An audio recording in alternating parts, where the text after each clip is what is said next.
Ang bawat paggising natin sa umaga ay isang napakagandang biyaya, kaya dapat lagi tayong nagpapasalamat sa bawat araw na ibinibigay ng Diyos sa atin. Kaya naman, manalangin tayo sa ngalan ng Ama na siyang lumikha ng langit at lupa. Amen. Ama naming makapangyarihan sa lahat, maraming salamat po sapagkat ginising mo ako ngayong umaga. Isang bagong araw na naman ang aking haharapin. At dahil dito, lubos-lubos ang aking pasasalamat.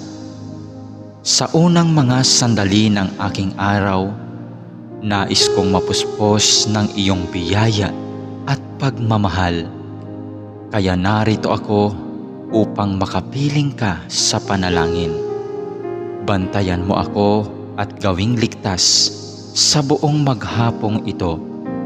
Ilayo mo ako at ang aking pamilya sa anumang masama.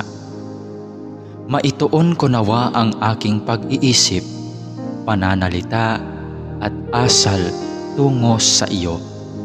Nawa maging kalugod-lugod sa iyo ang lahat ng aking gagawin sa araw na ito.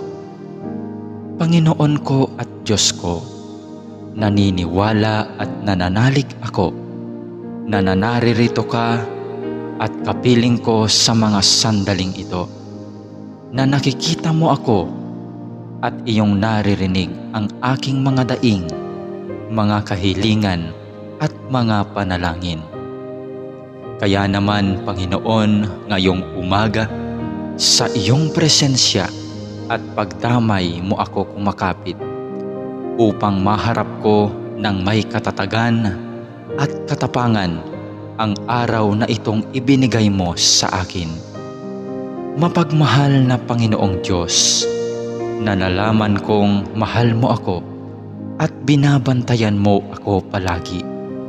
Sa oras man ng kasiyahan at lalong-lalo na sa panahon ng kagipitan at pagsubok. Tulungan mo akong huwag makalimot sa katotohanan ito. Maraming salamat po sa biyaya mong pag-ibig at pag-iingat na hindi mo ipinagkait sa akin, sa kabila ng lahat ng kasalanan at pagkukulang ko.